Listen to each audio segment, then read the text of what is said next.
C'est quand nous finissons les rites d'initiation que nous sortons avec les parures qui conviennent au rapport individuel.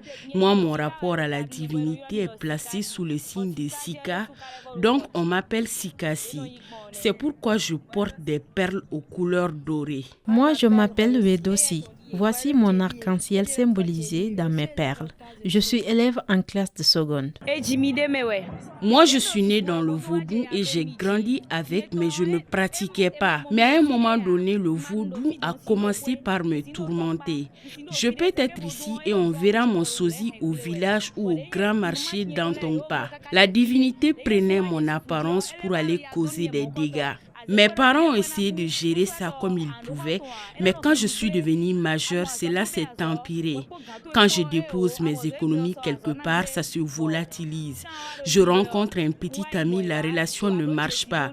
Je trouve un job, ça ne marche pas avec mes patrons et je perds le boulot. J'ai dû aller vers les dignitaires et ils m'ont fait en premier les rites. Après ça, j'ai cherché un peu d'argent, j'ai bravé quelques épreuves imposées par l'initiation et c'est ainsi que je suis devenue finalement adepte. Depuis que j'ai fini par me résigner à respecter ces préceptes, tout a changé. Je gagne bien ma vie, je trouve de l'argent. Avec mon petit âge, je ne saurais lister tous les bienfaits dont j'ai bénéficié de la part du vaudou. Mais les principes sont très difficiles à respecter. Il faut s'y soumettre, sinon on a beau t'initier, rien ne va s'améliorer dans ta vie. Depuis que j'ai décidé de me conformer à ces exigences, j'ai trouvé du travail. Je vends des tissus basins et guipures au marché avec des blancs. Et tout ce que je fais est apprécié par mes patrons. Quand je leur dis que je vais pour les cérémonies du vaudou, ils me donnent plein d'argent pour me soutenir et me demandent de prier pour eux. Et même mes collègues chrétiens m'envient, mais ils ne savent pas comment s'y prendre pour venir vers le vaudou.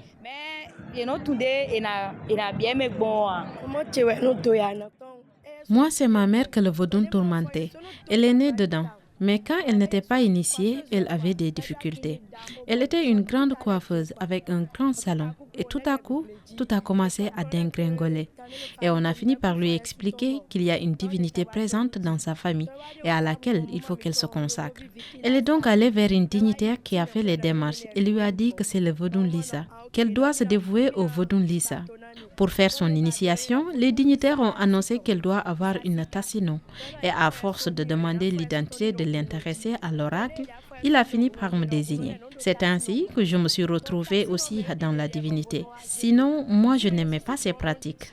Quand je voyais les gens s'y adonner, je n'y accordais aucune importance. Mais quand j'ai fini par l'intégrer, j'ai compris qu'il faut y être pour mieux comprendre.